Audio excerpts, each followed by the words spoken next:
আসসালামু আলাইকুম, স্বাগতম জানাচ্ছি নতুন আরো একটি নাস্তার রেসিপি দেখার জন্য। সুজি আর আটা দিয়ে ভীষণ মজার এই বিস্কিট তৈরি করা যায় মাত্র 10 মিনিট সময় হাতে নিয়ে। কুড়মুড়ি এই বিস্কিটগুলো খেতে ভীষণ মজার হয় আর সংরক্ষণ করা যায় 1 মাসের মতো। বিস্কিট বানানোর জন্য প্রথমে আমি 1 কাপ পরিমাণ সুজি নিয়েছি, সাথে নিয়ে নিচ্ছি আধা কাপ পরিমাণ আটা। আপনারা চাইলে ময়দা ব্যবহার করতে পারেন। আমি এখানে সামান্য পরিমাণ লবণ দিয়ে দিচ্ছি স্বাদটা অ্যাডজাস্ট হওয়ার জন্য। সাথে দিয়ে দিচ্ছি কালো জিরা। আমি এখানে আধা চা চামচ পরিমাণ কালো জিরা নিয়েছি। কালো জিরা দিলে বিস্কিটের ফ্লেভারটা অনেক ভালো আসে। সবগুলো শুকনো উপকরণ আমি একসাথে খুব ভালোভাবে মিশিয়ে নিব। শুকনো উপকরণগুলো একসাথে ভালোভাবে মিশিয়ে নেওয়া হয়ে গেছে। এখন একটা বাটিতে রুম টেম্পারেচারে থাকা একটা ডিম নিয়ে নিচ্ছি। ডিমটা অবশ্যই ফ্রিজ থেকে আধা ঘন্টা আগে বের করে রাখবেন। তারপর দিয়ে দিচ্ছি আধা কাপ পরিমাণ চিনি। আমি এখানে আধা কাপ পরিমাণ চিনি নিয়েছি। আপনারা চাইলে আপনাদের পছন্দ অনুযায়ী চিনির পরিমাণ বাড়িয়ে বা কমিয়ে নিতে পারেন। চিনি আর ডিমের মিশ্রণটা খুব ভালোভাবে মিশিয়ে নিব। চিনি আর ডিমের মিশ্রণটা একটু সময় নিয়ে ভালোভাবে মিশিয়ে নিতে হবে, কারণ ডিমের সাথে চিনির মিশ্রণটা মিশতে অনেকটাই সময় লাগে। 4 থেকে 5 মিনিটের মতো ভালোভাবে বিট করে নিয়েছি। দেখে নিশ্চয়ই বুঝতে পারছেন খুব ভালোভাবে মিশে গিয়েছে, সেই সাথে মিশ্রণটা অনেকটা পাতলা হয়ে গিয়েছে। এখন দিয়ে দিচ্ছি তেল।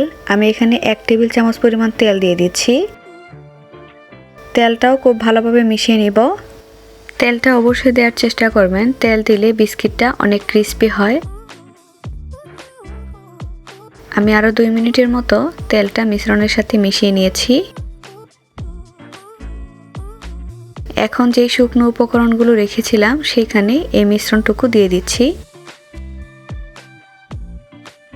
ডিম আর চিনির মিশ্রণটা শুকনো উপকরণগুলোর সাথে খুব ভালোভাবে মিশিয়ে সফট একটা খামির তৈরি করে নিতে হবে।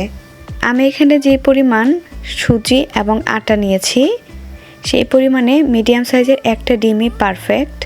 তবে ডিমের সাইজটা যদি একটু বেশি পরিমাণ বড় হয় সেই ক্ষেত্রে শুকনো উপকরণগুলো আরেকটু বাড়িয়ে নিতে হবে। আর যদি ডিমের সাইজটা একটু ছোট হয় সেই ক্ষেত্রে চালের গুঁড়ো আরেকটু কম লাগতে পারে। এখন এভাবে রেস্টে আমি 4 থেকে 5 মিনিটের মতো রেখে দিয়েছিলাম।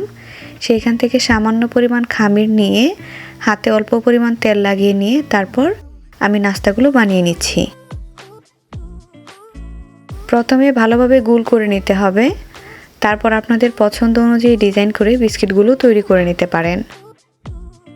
বানানোর সময় খেয়াল রাখতে হবে বিস্কিটগুলোতে যেন কোনো ফাটল না থাকে।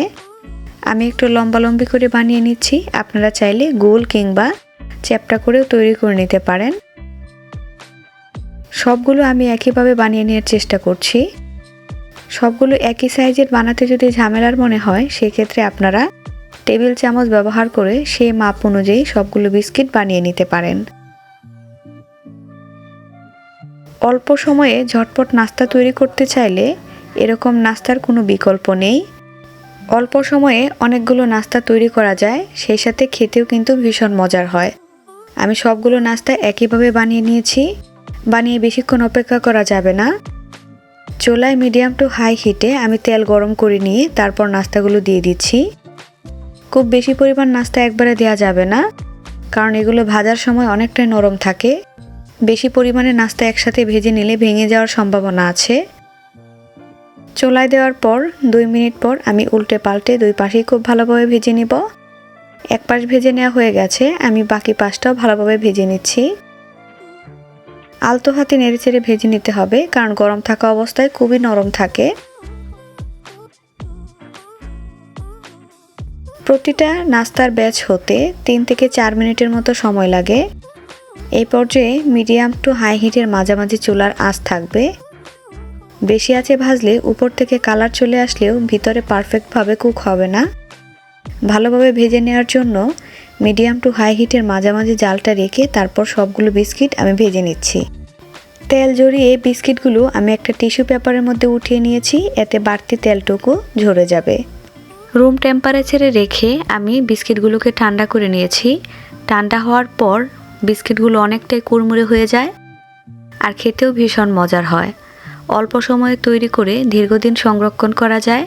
এয়ারটাইট বক্সে এই বিস্কিটগুলো আপনারা 1 থেকে 1.5 মাসের মতো সংরক্ষণ করতে পারবেন। খুবই মজার হয় খেতে। আশা করছি আজকের রেসিপিটিও আপনাদের কাছে ভালো লেগেছে। রেসিপি ভালো লাগলে অবশ্যই বাসায় ট্রাই করবেন।